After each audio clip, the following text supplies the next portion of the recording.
Merci Seigneur. Merci de nous introduire Seigneur dans les profondeurs de ta parole. Merci de nous révéler Seigneur, les mystères de ta parole en cet après-midi. Merci pour ta bonté. Merci pour l'assistance du Saint-Esprit qui me conduit dans cette étude de la parole du Seigneur au nom de Yeshua. Et nous ouvrons nos Bibles dans le livre de l'Apocalypse au chapitre 8, au premier verset. Apocalypse chapitre 8, le premier verset. Quand l'agneau ouvrit le septième sceau, il y eut dans le ciel un silence d'environ une demi-heure. Tu poursuis. Ah bon. Puis je vis les 7 anges qui se tiennent devant Dieu. 7 trompettes leur furent données. Un autre ange vint, il se plaça vers l'autel, tenant un encensoir d'or. On lui donna beaucoup de parfums, afin qu'il les offre avec les prières de tous les saints, sur l'autel d'or qui est devant le trône. La fumée des parfums monta de la main de l'ange devant Dieu avec les prières des saints. L'ange prit l'encensoir, le remplit du feu de l'autel et le jeta sur la terre. Il y eut alors des coups de tonnerre, des voix, des éclairs et un tremblement de terre. Amen. Amen. Eh bien, nous sommes dans cette phase, une nouvelle phase après cette différente vision d'insertion au chapitre 7.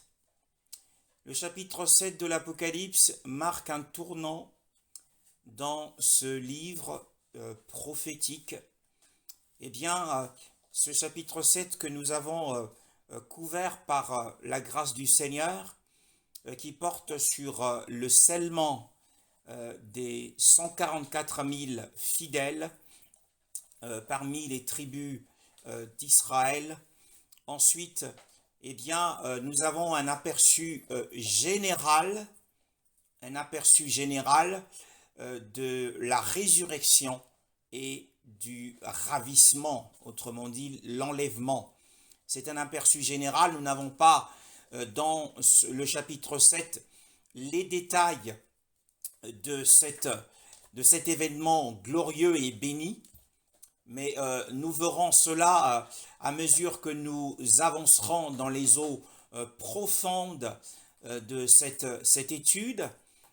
Et ma prière au Seigneur, c'est que le Saint-Esprit me conduise afin que je ne dérive pas dans ces eaux profondes qui nécessitent une perspicacité spirituelle pour saisir la pensée du Seigneur derrière chaque écriture. Eh bien, après cette insertion de 2 visions, celle premièrement du scellement et ensuite de la résurrection et de l'enlèvement de cette grande multitude, vous vous souvenez, et selon l'expression de l'apôtre Paul, c'est la plénitude des païens qui doit être entrée. Et nous arrivons au chapitre 8 de cette étude et le prophète Jean poursuit en disant « Et quand il ouvrit le 7e sceau », c'est-à-dire quand l'agneau ouvrit le 7e sceau. L'agneau, sachez que l'ouverture de 7 sceaux a pour base le sacrifice sanglant de Yeshua. C'est sur cette base que nous avons le bénéfice du brisement de chacun des sceaux. Et les 7 sceaux, en réalité, couvrent une période allant du départ du Seigneur du mont des Oliviers 40 jours après sa résurrection.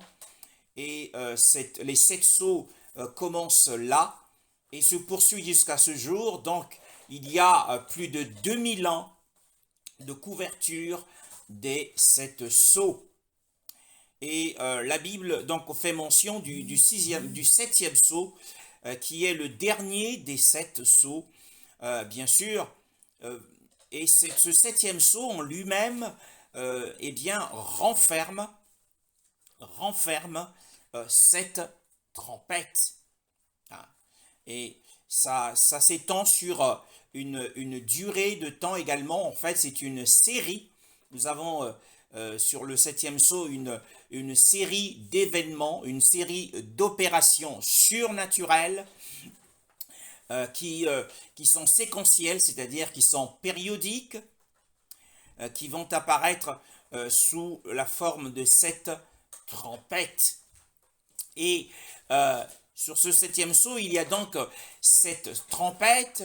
Donc du 7e sceau sortent 7 trompettes. Et de ces 7 trompettes, bien sûr, mes bien-aimés dans le Seigneur, la 7e trompette, eh bien, elle-même, elle renferme 7 coupes. Donc la 7e trompette a aussi une période de temps.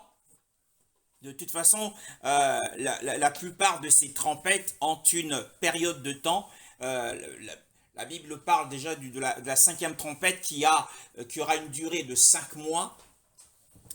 Et la 7e trompette aura une durée de 3 ans et demi. Puisque au bas mot, la grande tribulation au sens juif commencera à la 5e trompette, mais à proprement parler, cette grande tribulation au sens juif, bien sûr, commencera à la 7e trompette avec les 7 coupes, qui sont les 7 coupes de la fureur de Yahweh, le courroux de Yahweh.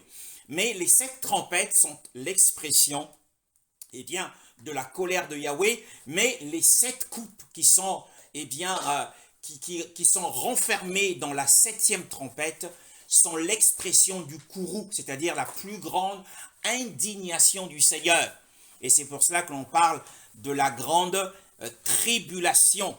Mais il faut bien faire une différence entre la grande tribulation dont parle Matthieu au chapitre 24. Matthieu au chapitre 24 nous parle de la grande tribulation, le verset 21 au verset 28. Hein. Nous n'allons pas entrer dans les détails de cela, mais c'est juste pour montrer qu'il y a une différence entre la grande tribulation. Nous ne parlons pas de la grande tribulation que nous avons abordée au chapitre 7, qui est une toute autre affaire, qui est plutôt, on parle de grande tribulation, l'adjectif grande tribulation est associé à ce mot tribulation, eh bien, tout simplement en fonction de sa durée et de son intensité. Donc c'est une tribulation qui est survenue sur une très longue période de temps, dans lesquelles, eh bien, dans cette période de temps dans laquelle, eh bien, les croyants chrétiens subissent des souffrances, des afflictions, des difficultés, des épreuves de tout genre. Mais nous parlons de la grande tribulation au sens juif, selon Matthieu 24, du verset 21 à 28.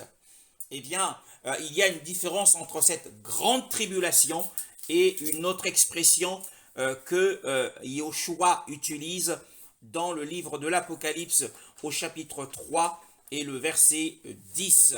Et là-dessus, il est dit, eh bien, parce que tu as gardé la parole de ma persévérance, je te garderai moi-même hors de l'épreuve, l'heure de la tentation, ou l'heure de l'épreuve qui doit arriver sur toute la terre habitée pour éprouver ceux qui habitent sur la terre.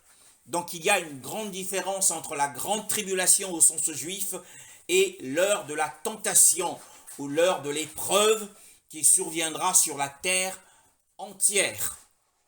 Et la grande tribulation, nous l'avons dit, commence eh bien à la 5e trompette, sinon à la 7e trompette proprement dite, eh bien parce que à la 7e trompette, et nous voyons là transpirer l'avènement de l'Antéchrist qui s'en prendra aux fils d'Israël.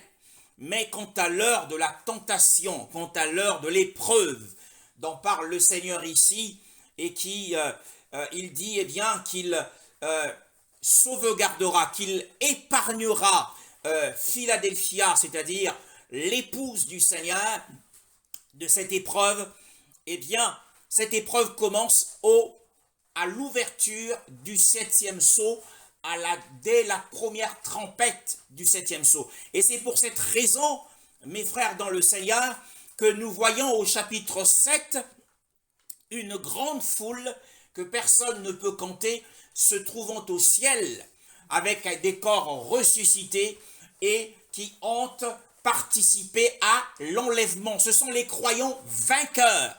Hein. Voyez-vous, donc nous sommes dans un schéma biblique correct, puisque Matthieu chapitre 24 nous dit de deux qui seront dans un champ, l'un sera pris et l'autre laissé. Donc il y a ce groupe-là qui sera enlevé avant eh bien, l'heure de la grande tentation, l'heure de la grande épreuve. D'ailleurs, Luc au chapitre 21 nous en parle. Il dit, eh bien, veillez et priez afin que vous ayez la force d'échapper à toutes ces choses qui arriveront sur la terre et de vous tenir debout en la présence du Fils de l'homme. Hein? Eh bien, on parle là de l'enlèvement d'un groupe de croyants vainqueurs qui échapperont à l'heure de la tentation. Eh bien, nous entrons à travers ce chapitre 8, eh bien, dans cette phase. C'est une phase difficile de l'histoire de l'humanité. Nous n'y sommes pas encore, mais voici ce que disent les Écritures. Eh bien, le prophète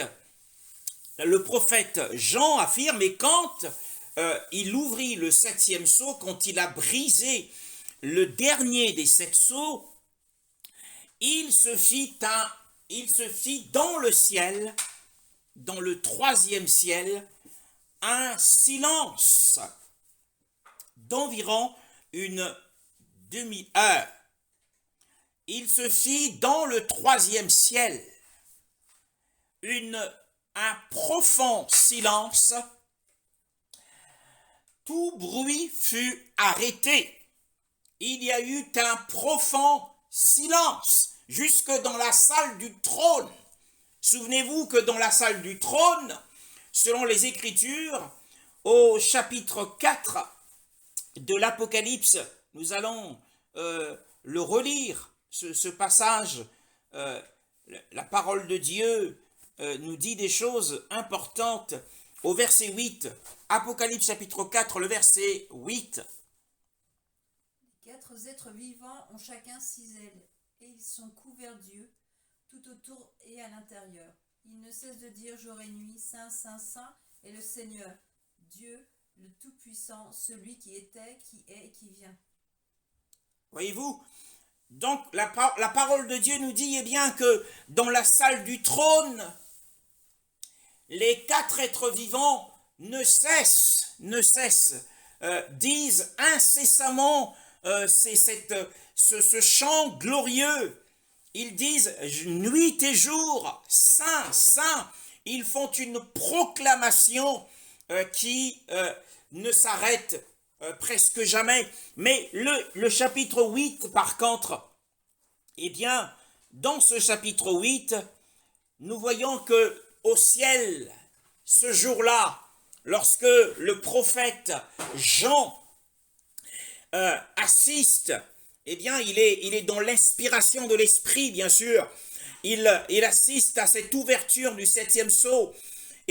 Et la Bible fait mention, la parole du Seigneur fait mention d'un profond silence. Et dans l'espace-temps d'une demi-heure, selon la parole du Seigneur. Et donc, même les chants furent arrêtés. Aucun ange ne s'est mis à chanter. La grande multitude qui a aussi chanté au chapitre 7 un chant glorieux à l'honneur d'Élohim et de l'agneau, même cette grande multitude s'est tue. Alors, que signifie ce silence? Que signifie ce silence? Eh bien, c'est un instant solennel dans le ciel. C'est un instant solennel pour l'univers tout entier. C'est un tournant dans l'histoire. Parce que l'âge est sur le point de changer. Il y a un changement au niveau de l'âge. Nous sommes en train de passer d'une période de temps à une autre période de temps. Il y a un silence dans les cieux. Souvenez-vous que entre le deuxième sceau, l'ouverture du deuxième sceau et le sixième sceau, eh bien, il se passe des choses. Lorsqu'un sceau est ouvert, il y a une répercussion sur la terre. Il y a une conséquence. Il y a un jugement du Seigneur qui est exercé sur la terre. Il y a des changements qui s'opèrent sur la terre. Il y a des famines, il y a des tremblements de terre, il y a des guerres. Et seuls les croyants chrétiens qui ont une perspicacité comprennent que ce qui se produit depuis 2000 ans sur terre est dû à l'ouverture des sceaux. Parce que le jugement des sceaux est un jugement secret. Alors, lorsque nous arrivons au chapitre 8, la Bible nous parle d'un grand silence. Alors, nous sommes dans une pause. Eh bien, le Seigneur est dans la pause de l'action, du jugement. Pourquoi est-ce qu'il met un arrêt, un coup d'arrêt au jugement? Pourquoi est-ce que le Seigneur met-il un coup d'arrêt au jugement? Eh bien, c'est pour donner du temps. Il veut donner du temps aux hommes. Après avoir exercé des jugements à travers le deuxième, troisième, quatrième, cinquième et sixième sceau, eh bien, ce silence, cette pause, est l'expression de la patience du Seigneur. Est l'expression, eh bien, de la miséricorde du Seigneur. Le Seigneur laisse du temps aux hommes afin qu'ils se répandent. À travers ces jugements, il espérait que les hommes se tourneraient vers lui et l'invoqueraient. C'est ce qui explique pourquoi il y a un silence dans l'action des jugements du Seigneur sur la terre. C'est un temps d'attente. Et même les habitants du ciel, les croyants vainqueurs, l'homme enfant qui se tient devant le trône, puisqu'on le voit au chapitre 12 que l'homme enfant avait été enlevé devant le trône de l'agneau. L'homme enfant qui constitue avec la grande multitude un seul corps, eh bien se tient dans l'attente. Dans l'attente, eh bien qu'il se passera quelque chose, que les hommes enfin comprendront.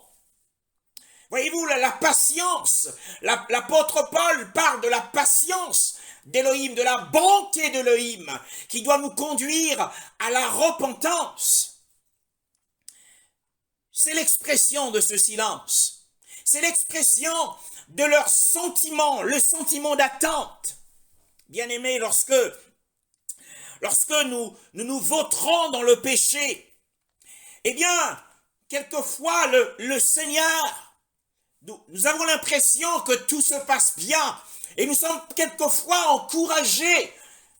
Nous nous encourageons nous-mêmes dans le mal parce que nous n'avons aucun retour du ciel, parce qu'aucun jugement n'a été prononcé contre nous. Mais en réalité, le jugement a été tout simplement différé, tout simplement parce que le Seigneur espère et il espère que le croyant chrétien finira par réaliser que sa condition est misérable. Il se fit dans le ciel un grand silence. C'était une pause, la pause de la miséricorde du Seigneur. Et cela a duré 30 minutes selon l'horloge céleste. Et que signifie aussi ce silence à l'ouverture de ce dernier des sceaux, bien-aimé dans le Seigneur? Parce que la Bible dit que dans la vision que le prophète a reçue, il a vu 7 anges qui se tenaient devant Élohim, et 7 trompettes leur fut donnée. 7 anges qui se tenaient devant, qui se tiennent debout devant le Seigneur. Alors que les anciens, les 24 anciens sont assis en la présence du Seigneur, et il y a 7 anges qui se tiennent debout devant le Seigneur, avec leurs trompettes à la main. Les 7 anges sont une catégorie d'anges qui sont d'un rang supérieur. Ce qui fait leur gloire, c'est qu'ils se tiennent devant Élohim. C'est une gloire qui leur appartient. C'est une gloire qui leur est assignée par le Seigneur. Et il y a un ange du Seigneur, qui était apparu à une personne dans la parole du Seigneur, qui aussi a donné cette position, a dit quelle était sa position en la présence du Seigneur. C'est dans l'évangile de Luc au chapitre 1, le verset 19. Luc au chapitre 1, le verset 19, que nous dit la parole du Seigneur à ce sujet.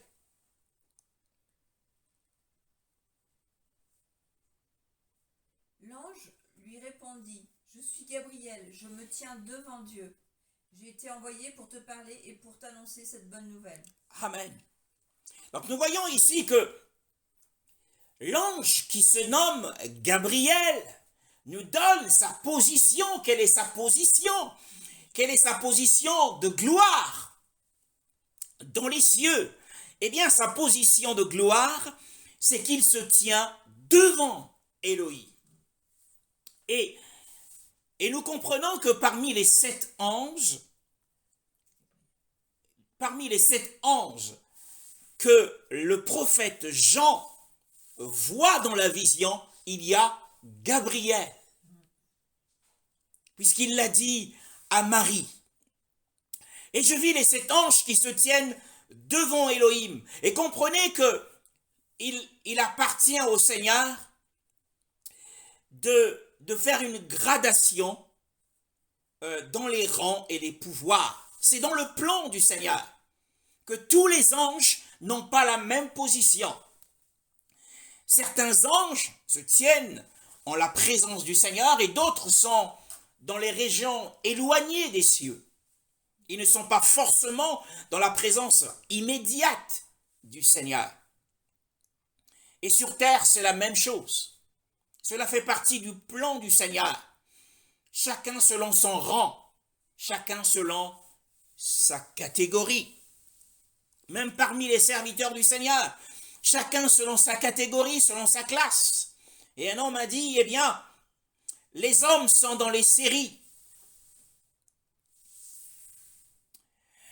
Oui, il y a des séries, il y a des catégories d'hommes. Et la vie est dans les phases, disait-il. Et je vis les 7 anges qui se tiennent devant Élohim. Et ils avaient entre leurs mains, alors qu'ils se tenaient en la présence d'Élohim, ils avaient 7 trompettes. C'étaient des trompettistes. 7 trompettes leur fut donnée. Tel est le contenu du 7e sceau. Le 7e sceau est contenu de 7 anges qui se tiennent en la présence de Yahweh et qui portent en leurs mains 7 trompettes. Et qu'il y a ce silence dans un espace-temps de 30 minutes selon l'horloge céleste.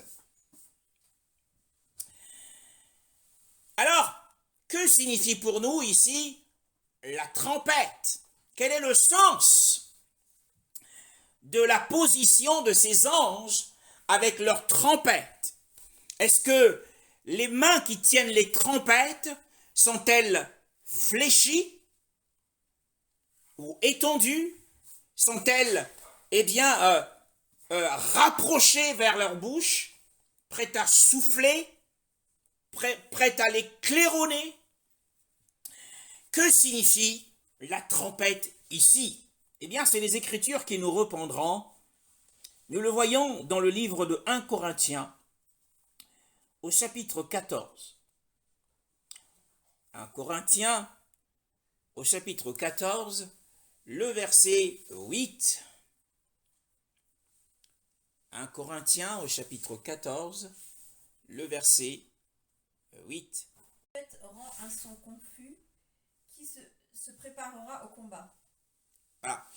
Car si la trompette aussi rend un son incertain, qui se préparera à la bataille. À partir de ce passage, eh bien, nous pouvons comprendre que la trompette est associée au combat. La trompette est associée à la bataille. La trompette caractérise la guerre. Donc, en réalité, le 7e sceau est une déclaration de guerre. Nous sommes dans un changement de dispensation.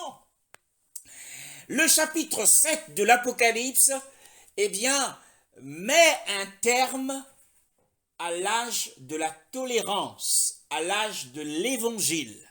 Nous entrons maintenant dans l'âge de la colère d'Élohim.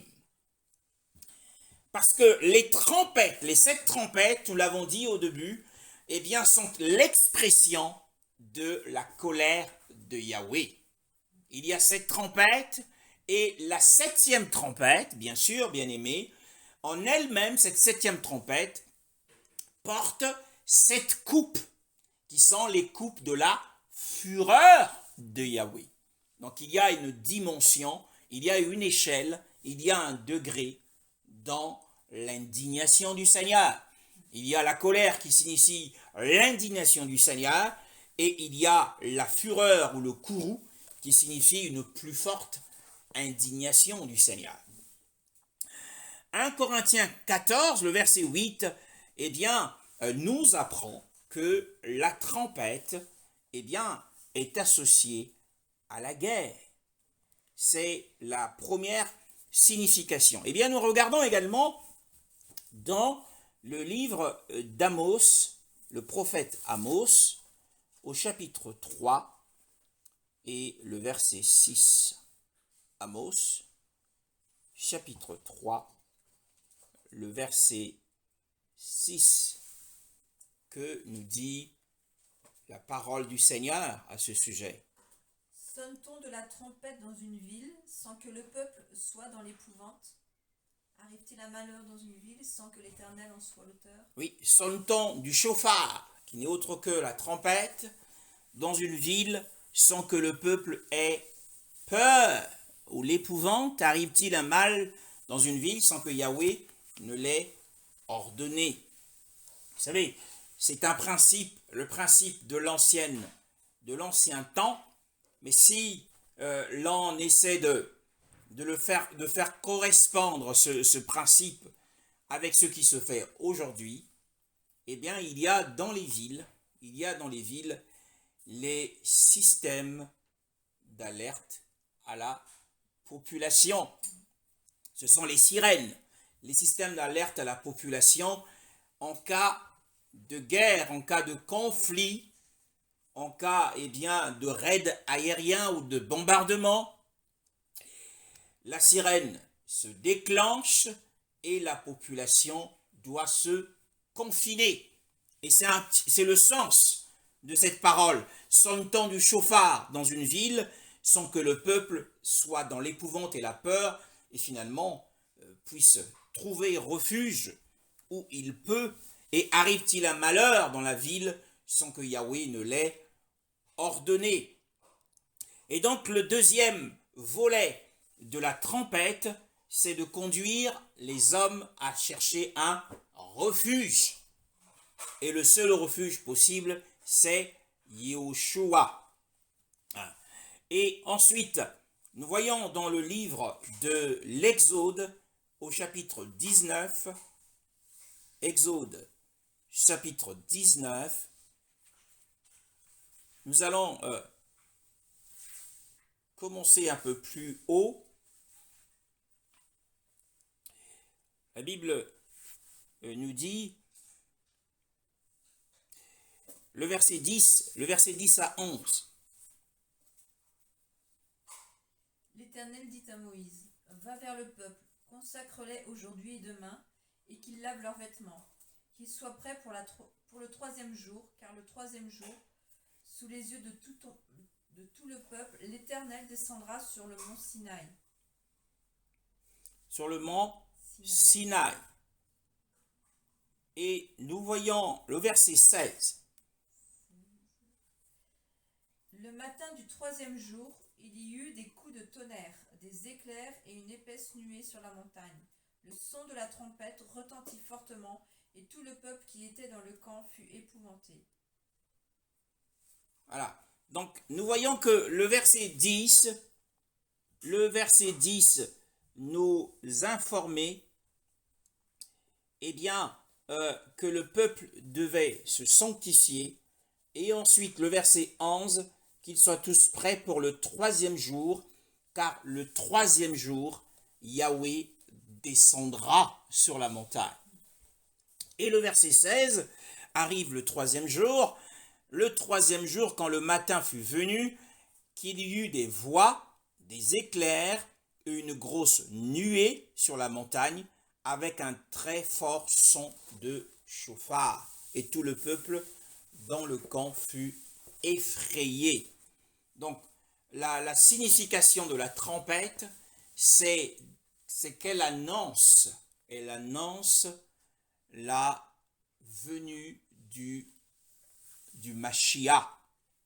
Elle annonce également la venue du Mashiach.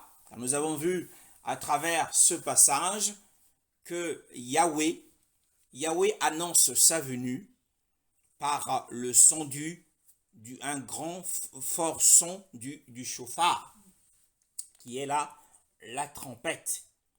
Et ainsi, bien-aimés dans le Seigneur, à la 7e trompette et à la dernière coupe de la 7e trompette, eh bien, arrivera le royaume du Mashiach. Nous aurons l'occasion de le voir.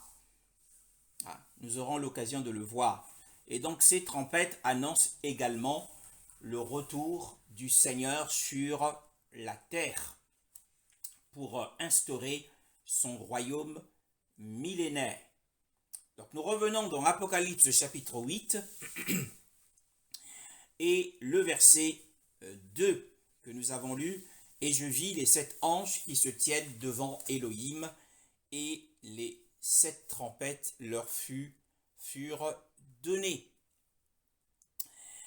Et pendant ce temps, le silence se poursuit dans le ciel. Il n'y a plus aucune activité, même dans la salle du trône. Et que signifie encore ce silence? Le verset 3 nous dit, eh bien, et un autre ange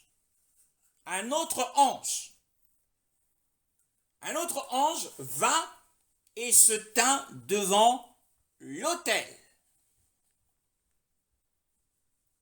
Un autre ange. Qui est cet autre ange qui vient et qui se tient devant l'autel, ayant un encensoir d'or? Déjà, à partir de ce passage, nous voyons que cela nous fait tout de suite penser au service dans le sanctuaire. Qui d'autre peut exercer dans le sanctuaire si ce n'est Yahushua lui-même. Et nous avons dit ici que, nous l'avons déjà vu, après qu'il ait scellé, qu'il ait supervisé le scellement des élus, dans le chapitre 7, les 144 000 élus, parmi les 12 tribus d'Israël, le voici qui revient dans les cieux. Et pourquoi porte-t-il ce titre? Eh bien, c'est parce que nous sommes dans un changement de dispensation. La dispensation de la grâce est terminée. Nous sommes dans la dispensation de l'ancienne alliance. Et il reprend sa position de l'ancienne alliance. Et pourquoi s'appelle-t-il ici, encore une fois, un autre ange? Et nous allons le voir dans le livre des Hébreux, au chapitre 2. Le livre des Hébreux, au chapitre 2, nous dit quelque chose d'intéressant au verset 16. Au verset 16 et jusqu'au verset 18. Hébreux, chapitre 2, le verset 16 au verset 18. En effet, assurément, ce n'est pas à des anges qu'il vient en aide, mais bien à la descendance d'Abraham. Par conséquent, il devait devenir semblable Il devait devenir semblable en tout à ses frères, afin d'être un grand prêtre rempli de compassion et fidèle dans le service de Dieu, pour faire l'expiation des péchés du peuple. En effet, comme il a souffert lui-même lorsqu'il a été tenté, il peut secourir ceux qui sont tentés. Amen. Donc on nous parle, il y a des mots qui sont très forts, qui reviennent, c'est le secours qu'il peut apporter à ceux qui sont éprouvés, parce qu'il a souffert, et il y a l'expression rendu semblable en toutes choses aux frères, n'est-ce pas? Et le fait qu'il se fasse appeler grand prêtre miséricordieux. Donc il a été rendu semblable. Pour qu'il soit un grand prêtre miséricordieux, il fallait qu'il soit semblable à ses frères et qu'il touche lui-même la question des faiblesses de la chair, sans pourtant commettre de péché. Et le verset 16 nous dit, eh bien, que ce ne sont pas aux anges qu'il prend véritablement en charge. Ce n'est pas aux anges qu'il apporte son aide. Donc nous avons le secours, l'aide, eh bien, rendu semblable. Mais il apparaît, bien sûr, dans le livre de l'Apocalypse, comme étant un autre ange. Pourquoi? Eh bien, pourquoi est-ce qu'il apparaît ici comme étant un autre ange? Alors qu'ici, dans ce passage, il est dit, ce n'est pas aux anges qu'il vient apporter son aide, mais plutôt à la postérité d'Abraham que nous sommes, dans la foi. La postérité d'Abraham qui est semblable aux étoiles dans les cieux. Et c'est à nous qu'il apporte son aide. Pour qu'il apporte son aide, qu'il nous apporte son aide, il faut qu'il soit un homme comme nous. Mais dans Apocalypse chapitre 8, le verset 3, Yahushua apparaît comme étant un autre ange. Que signifie l'expression un autre ange? Eh bien, pour le comprendre, c'est toujours dans le chapitre 2 du livre des Hébreux. Yahushua apparaît comme un autre ange. Le verset 5 à 7. Le verset 5 à 7. En effet, ce n'est pas à l'autorité d'ange que Dieu a soumis le monde à venir dont nous parlons. Quelqu'un a d'ailleurs rendu quelque part ce témoignage. Qu'est-ce que l'homme pour que tu te souviennes de lui, ou le fils de l'homme pour que tu prennes soin de lui? Tu l'as abaissé pour un peu de temps en dessous des anges, et tu l'as couronné de gloire et d'honneur, et tu lui as donné la domination sur ce que tes mains ont fait. Amen. Donc nous comprenons pourquoi est-ce que Yahushua reprend cette qualité d'être un autre ange, et dans l'ancienne alliance, il est appelé l'ange de Yahweh, Et ici, il reprend la position de l'ancienne alliance et se fait appeler un autre ange. Eh bien, l'expression un autre ange implique, selon le verset 7, tu l'as rendu pour un peu de temps inférieur aux anges. L'expression un autre ange implique qu'il est supérieur aux hommes. L'expression un autre ange implique qu'il est supérieur aux anges. Parce que dans ce passage, il est dit, tu l'as rendu pour un peu de temps inférieur aux hommes, aux anges, pardon. Puisque le verset 6 nous dit, eh bien, qu'est-ce que l'humain pour que tu te souviennes de lui et le fils d'humain pour que tu le visites. Donc, l'homme est inférieur aux anges. Et donc, Yeshua se faisant appeler un autre ange implique qu'il est supérieur aux hommes. Qu'il est supérieur aux hommes. Et dans sa relation avec les hommes, nous allons le voir dans le livre de la Genèse, au chapitre 18, Genèse chapitre 18, le verset 1. Genèse chapitre 18, le verset 1. L'Éternel apparut à Abraham parmi les chênes de Mamré, alors qu'il était assis à l'entrée de sa tente pendant la chaleur du jour. Oui. Il leva les yeux et vit 3 hommes debout, non loin de lui. Quand il les vit, il courut depuis l'entrée de sa tente à leur rencontre et se prosterna jusqu'à terre. Il dit, « Seigneur, si j'ai trouvé grâce à tes yeux, ne passe pas loin de ton serviteur. Permettez qu'on apporte un peu d'eau pour vous laver les pieds et reposez-vous sous cet arbre. » Amen. Et donc nous voyons que à cette apparition, Yahweh étant Abraham étant ami de Yahweh, Yahweh quand il lui apparaît selon ce premier passage de ce chapitre, Yahweh lui est apparu sous la forme d'un homme. Et pour quelle raison? Selon le livre des Hébreux, il a été rendu semblable à ses frères pour qu'il soit un grand prêtre miséricordieux, car ce n'est pas aux anges qu'il vient apporter son aide, mais c'est à la postérité d'Abraham. Il est apparu ici comme un homme afin d'apporter son aide à Abraham, qui est un homme.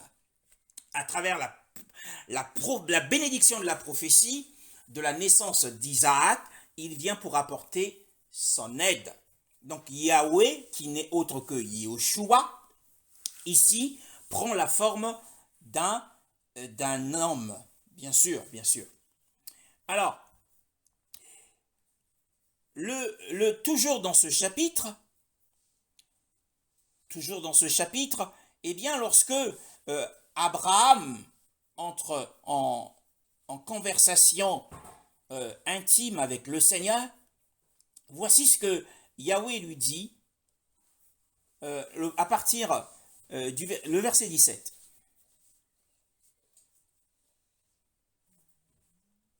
Le verset 17. Alors l'Éternel dit, cacherai-je à Abraham ce que je vais faire? Alors, tu vas aussi lire le verset 21. C'est pourquoi je vais descendre et je verrai s'ils ont agi entièrement d'après le bruit venu jusqu'à moi. Si ce n'est pas le cas, je le saurai. Amen. Donc le Seigneur forme le projet, Yahweh forme le projet de descendre. On est en train de parler ici de Sodome, de descendre à Sodome et toucher lui-même du doigt la réalité du péché de Sodome. Eh bien parce que le cri de détresse était monté jusqu'à lui, l'iniquité de Sodome avait mûri. Voyez-vous la patience du Seigneur, le silence du Seigneur, c'est aussi pour emmener les croyants, emmener les hommes pécheurs à se tourner vers lui. Mais si les hommes pécheurs ne se tournent pas vers lui, eh bien le Seigneur attend jusqu'à ce que l'iniquité mûrisse pour qu'il exerce son jugement. Le chapitre suivant, là nous avons vu que Yahweh lui-même forme le projet de se rendre à Sodome. Le chapitre suivant, qui est le chapitre 19, le verset 1. Les 2 anges arrivèrent à Sodome vers le soir. Lot était assis à la porte de la ville. Quand Lot les vit, il se leva pour aller à leur rencontre et se prosterna le visage contre terre. Voilà. Donc nous voyons ici que quand Yahweh arrive à Sodome, il prend la forme d'un ange. En prenant la forme d'un ange, eh bien, il veut simplement se distinguer de l'homme. Hein. Un ange, c'est quelqu'un qui est séparé de l'homme. Il n'y a rien à voir avec l'homme. Donc il prend la forme d'un ange et pour apporter, lorsque Lot se retrouve en difficulté, nous allons voir quelle est la forme qu'il prend par la suite. Toujours dans le même chapitre, nous dit quelque chose, le verset 9 à 10. Ils dirent, pousse-toi. Ils ajoutèrent, celui-ci est venu séjourner chez nous en étranger, et il veut faire le juge. Eh bien, nous te ferons pire qu'à eux. Ils poussèrent violemment Lot et s'avancèrent pour briser la porte. Cependant, les hommes tendirent la main, firent rentrer Lot avec eux, vers eux dans la maison et fermèrent la porte. Amen. Alors qu'au premier verset, il est dit 2 anges. Et là, finalement, ce n'est plus des anges, mais ce sont des hommes. Ce sont des hommes qui ont apporté de l'aide à Lot. Donc, la relation d'aide que le Seigneur a avec nous, assurément, quand il a cette relation, il prend la forme d'un homme. Et quand il s'agit de la question de se distinguer de l'homme, et il prend la forme d'un ange. Donc il veut se distinguer en grandeur. Mais vous pouvez vous dire, eh bien, mais c'est peut-être des hommes, mais c'était des anges, ce n'était pas Yahweh. Mais lisons encore dans ce même chapitre ce qui va se produire par la suite. Le verset 18, le verset 17 à 18. Après les avoir fait sortir, l'un d'eux dit, échappe-toi pour sauver ta vie. Ne regarde pas derrière toi, ne t'arrête nulle part dans la plaine. Réfugie-toi dans la montagne, sinon tu disparaîtras. Lot leur dit, ô non Seigneur, moi, ton serviteur, j'ai trouvé grâce à tes yeux, et tu as montré la grandeur de ta bonté envers moi, en me laissant la vie sauve. Cependant, je ne peux pas me réfugier sur la montagne avant que le désastre m'atteigne, si bien que je mourrai. Regarde cette ville, elle est assez proche pour que je m'y réfugie et elle est petite. Si seulement je pouvais m'y sauver, n'est-elle pas petite? Ainsi je resterai en vie. Il lui dit, je t'accorde encore cette faveur, et je ne détruirai pas la ville dont tu parles. Dépêche-toi de t'y réfugier, car je ne peux rien faire jusqu'à ce que tu y sois arrivé. C'est pour cela que l'on a donné à cette ville le nom de Tsoar. Je continue. Oui. Le soleil se levait sur la terre lorsque Lot entra dans Tsoar. Alors l'Éternel fit pleuvoir du soufre et du feu sur Sodome et Gomorrhe. Cela venait du ciel, de la part de l'Éternel. Amen. Alors, donc, on voit que dans l'échange entre Lot et ceux qui se font à la fois appeler anges, qui se font appeler hommes, Lot les appelle ici Adonai. Il dit, Adonai, s'il te plaît, si j'ai trouvé grâce à tes yeux. Donc, à la fois, il s'adresse à eux comme étant des anges, et ils prennent la forme d'hommes, et finalement, Lot, dans l'évolution de la relation, se rend compte que l'un d'eux est lui-même Yahweh, à qui il demande de la grâce. Donc nous voyons qu'il s'agit bien de Yahweh lui-même qui prend plusieurs formes. Et donc dans le passage que nous sommes en train de lire, nous revenons dans notre passage habituel, Yehoshua prend ici la forme d'un autre ange pour signifier qu'il est supérieur aux hommes, au verset 3. Et c'est intéressant ce que nous sommes en train d'étudier. Et il vint, verset 3, et un autre ange vint et se tint devant l'autel. Faites attention aux mots. il se tint devant l'autel, ayant un encensoir d'or, et on lui donna beaucoup d'encens, afin qu'il fournisse les prières de tous les saints sur l'autel d'or qui est devant le trône. Eh bien, combien avons-nous ici d'autels? Combien d'autels figurent-ils dans cette photo? Il y a combien d'autels? Et il y en a deux. Il y en a deux. Eh bien, lorsqu'il vient, il se tient devant un premier autel avec un encensoir d'or. Et c'est de là, de cet autel, qu'il a reçu beaucoup d'encens, afin qu'il fournisse, avec les prières de tous les saints, sur l'autel d'or qui se trouve devant le trône. Or, l'autel d'or se trouve dans le trône, mais ce premier autel ne se trouve pas devant le trône. C'est de là qu'il il s'est approvisionné en encens. Voilà. L'encensoir d'or signifie ici les prières des saints. L'autre ange, qui n'est autre que Yeshua, ici, c'est le grand prêtre miséricordieux. Hein? L'encensoir d'or, ce sont les prières, ou c'est les prières des saints. Les prières des saints. Et on lui donna beaucoup d'encens. Et pourquoi?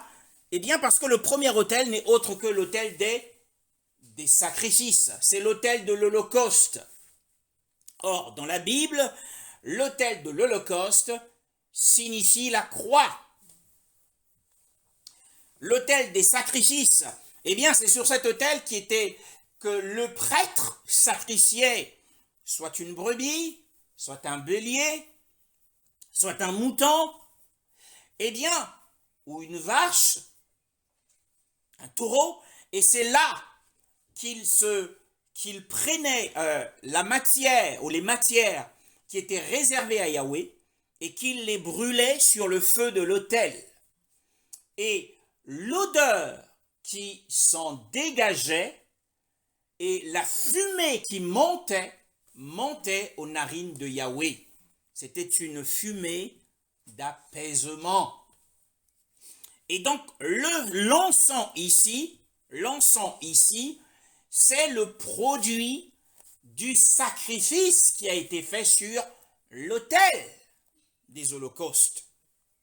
Hein? Exode chapitre 27 nous parle de l'autel des holocaustes. Exode chapitre 30 nous parle de l'autel d'or, qui est l'autel des parfums. Bien sûr. Mais pour avoir les parfums, il faut passer par l'autel des sacrifices.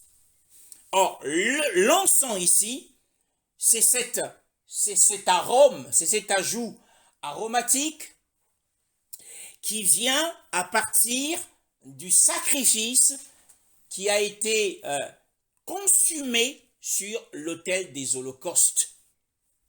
Et tout sacrifice, selon l'ancienne alliance, représente, typifie le Mashiach. Tous les sacrifices qui ont été faits dans l'ancienne alliance représentent le Mashiach ou Yeshua. Donc, l'encens ici, bien sûr, vous avez compris que l'encens, puisque l'encens est le produit du sacrifice consumé, donc l'odeur qui s'en dégage était une odeur agréable aux narines de Yahweh. Hein. Et l'encens ici représente les mérites de l'œuvre du Mashiach à la croix. L'encens ici représente les mérites de l'œuvre du Mashiach à la croix. Et l'encensoir d'or représente ou caractérise les prières des saints. Et on lui a donné beaucoup d'encens. Vous avez compris que sans l'apport, sans l'association de l'encens à l'encensoir d'or, hein, d'or ici, l'or représente toujours la nature du Seigneur, l'or représente la gloire du Seigneur. Sans cela, aucune prière ne peut plaire au Seigneur. Le Seigneur n'entendra pas la prière d'un croyant chrétien. Les saints ici, eh bien, représentent à la fois les croyants de l'Ancienne Alliance et de la Nouvelle Alliance. Donc nous comprenons que lors de la tentation, l'heure de la grande épreuve qui surviendra sur terre, mes frères, l'heure de la grande épreuve qui surviendra sur terre, cette heure sera une heure terrible. Ça sera une heure terrible parce que nous entrons nous allons en parler, nous entrons dans une nouvelle phase. Mais revenons sur la base de la prière ici. La prière que tu fais est ici représentée par cet encensoir. Et l'encens, ici, c'est le mérite de l'œuvre du Seigneur. Sans cet apport, sans l'ajout aromatique de l'encens, ta prière ne peut pas être agréable aux oreilles du Seigneur. Ta prière ne peut pas monter jusqu'au Père. C'est parce qu'il a ajouté, il a associé, il a uni à la prière des saints l'encens qui représente ses propres mérites, qu'il s'est présenté sur l'autel d'or devant le trône. Et la Bible parle de la fumée, ce n'est même pas l'encens, la fumée, c'est-à-dire l'odeur, la sainte odeur de l'encens qui montait de l'encens monta avec les prières des saints de la main de l'ange. C'est-à-dire la main ici est présentée, la Bible nous dit qu'il s'est présenté devant le trône et il a étendu sa main. Et la fumée ici, c'est le parfum. Le parfum. Ce que le Père va inhaler, c'est le parfum du Mashiach à travers nos prières. Il va voir les mérites de son Fils. Et c'est de là que vient l'efficacité de la prière. La Bible dit que la prière du juste a une grande efficacité. Et d'où vient l'efficacité de la prière du juste? Eh bien, l'efficacité de la prière du juste vient de l'encens, vient du parfum du Mashiach. Sans ce parfum, aucun croyant n'obtiendra d'exaucement à sa prière. Sache que lorsque tu pries, eh bien, le Seigneur, qui est notre intercesseur dans les cieux, eh bien, il se sert de ses mérites qu'il présente comme un encens aux narines du Père, afin que le Père puisse approuver, afin que le Père puisse prendre plaisir à notre prière.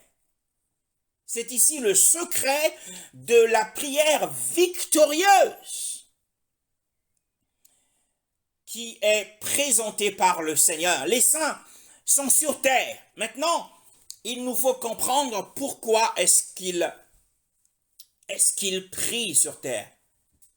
Quel est l'objet de leur prière? Quel est l'objet de leur prière?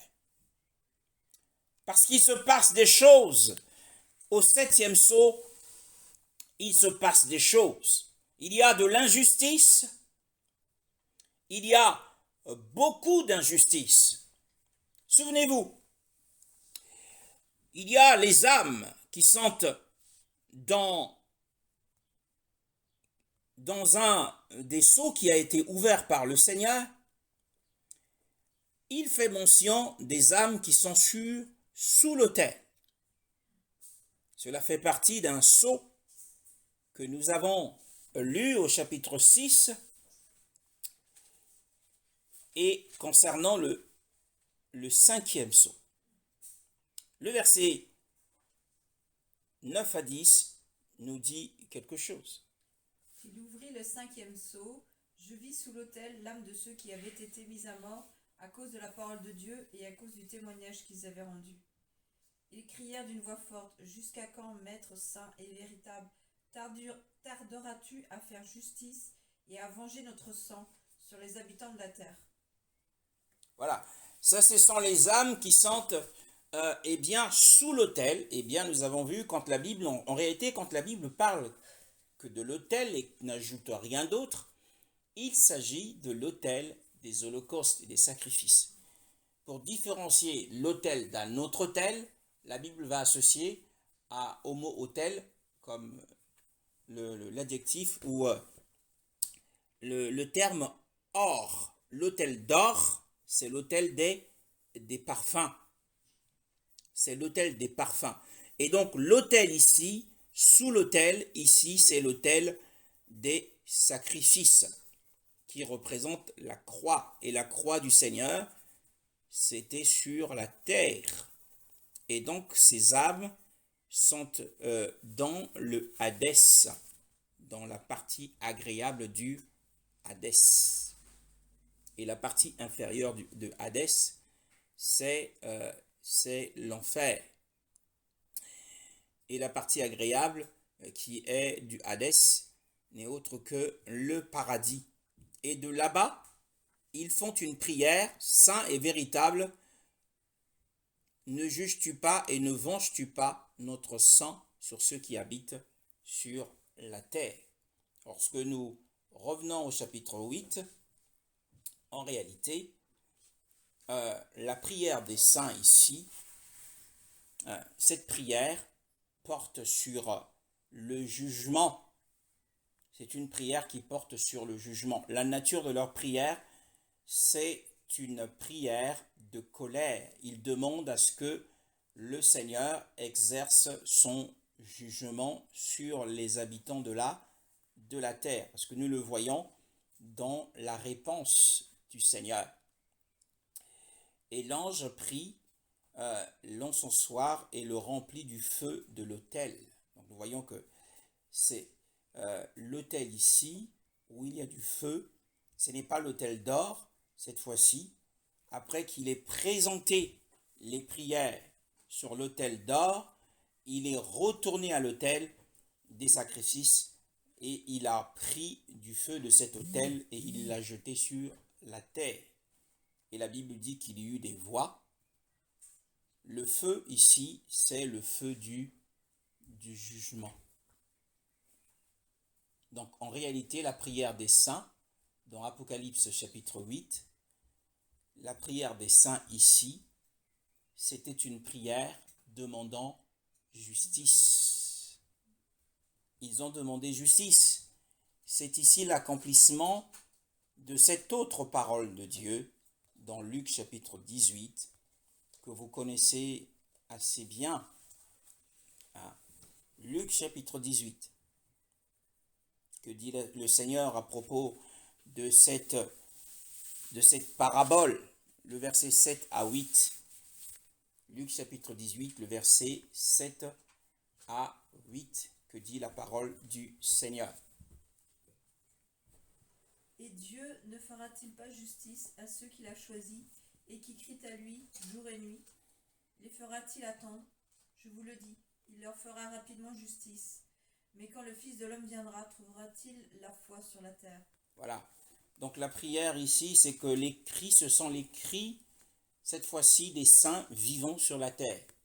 Il y a eu les cris dans le 5e sceau, il y a eu les cris des âmes des saints qui étaient déjà décédés, mais qui demandaient au Seigneur de tirer vengeance de leurs ennemis sur eux. Eh bien, nous avons ici, et donc les saints sur terre, qui font une prière pour que le Seigneur puisse juger les hommes pécheurs, bien-aimés dans le Seigneur. Et donc nous comprenons que le Seigneur répond, Elohim n'exécutera-t-il pas la vengeance de ses élus qui crient à lui jour et nuit, quoiqu'il use de patience envers eux? je vous le dis qu'il exécutera la vengeance pour eux rapidement, parce que ces saints sur terre étaient persécutés à outrance. Donc les persécutions que nous subissons, eh bien nous voyons qu'à travers ces écritures, nous, et bien que nous sommes dans une nouvelle dispensation dans ce cadre-là, demander vengeance. Et ce qui est intéressant, c'est que seuls les mérites du Seigneur, si les mérites du Seigneur ne sont pas associés à ce genre de prière de la colère, le jugement peut tomber aussi sur le demandeur. Ce sont les mérites du sang, les mérites de l'œuvre de Christ qui couvrent celui qui demande, en sorte que le jugement qui tombe sur terre ne tombe pas sur lui. Il en est épargné. C'est à cause de cet encens. Et pourquoi y a-t-il silence, encore une fois, dans le ciel? Pourquoi les anges qui ont les trompettes n'agissent-ils pas tout de suite? Eh bien, nous avons ici un principe important que nous connaissons, bien-aimés dans le Seigneur. C'est au sujet du plan de Dieu, ou du plan d'Élohim. As-tu découvert le plan d'Élohim pour ta vie dans un songe, dans une vision, à travers la parole du Seigneur ou par une prophétie? Eh bien, une fois que tu découvres le plan d'Élohim pour ta vie, eh bien, le Seigneur se tient dans le silence. Le Seigneur n'agira pas. C'est ce qui explique pourquoi il est aussi dans le silence. Pourquoi ce 7e sceau commence par le silence. Le 7e sceau commence par le silence, tout simplement parce que Yahweh est en train d'attendre que les saints sur terre puissent élever la voix et prier. Sans la prière des saints, les 7 anges n'allaient absolument pas intervenir sur la terre. L'intervention des 7 anges sur la terre dépendait de la prière de tous les saints qui étaient sur terre. Il y avait des saints enlevés, les saints vainqueurs, qui étaient enlevés avant l'heure de la tentation, mais nous voyons dans ce passage qu'il restait encore d'autres saints qui s'étaient vraiment tournés vers le Seigneur à cause de l'épreuve, à cause de la persécution, et qui avaient manqué l'enlèvement, et qui avaient donc réclamé vengeance sur leurs ennemis. Donc le principe ici qui est simple, c'est que le Seigneur ne fera rien tant que nous ne nous mettons pas à genoux et que nous prions au sujet de la volonté qui nous a été révélée. La prière est la voie sur laquelle la volonté du Seigneur s'exécute. Si nous avons découvert le plan du Seigneur pour notre vie, eh bien nous devons prier pour l'accomplissement de ce plan. Nous devons prier avec persévérance jusqu'à ce que ce plan s'accomplisse. Et c'est pourquoi la réaction du Seigneur, sur les événements, sur l'histoire du monde, à partir du 7e sceau, dépend de la prière des saints restés sur terre pendant l'heure de la grande épreuve.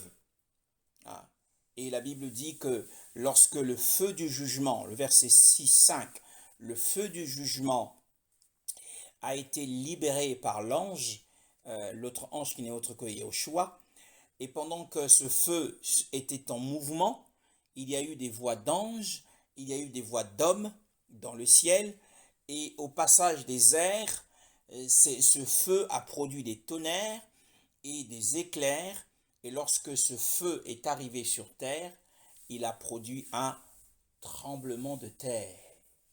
C'est le feu du jugement. Souvenez-vous des apôtres dans le livre des Actes des Apôtres. Eh bien, Pierre et les autres frères ont élevé la voix et ils ont prié contre les Juifs qui les persécutait. Et pendant qu'ils priaient, la Bible dit que le lieu où ils s'étaient rassemblés trembla. Il y eut un tremblement de terre. C'était la réponse à leur prière. Voyez-vous, donc le jugement du Seigneur, c'était aussi un signe montrant que le Seigneur était disposé à juger Jérusalem.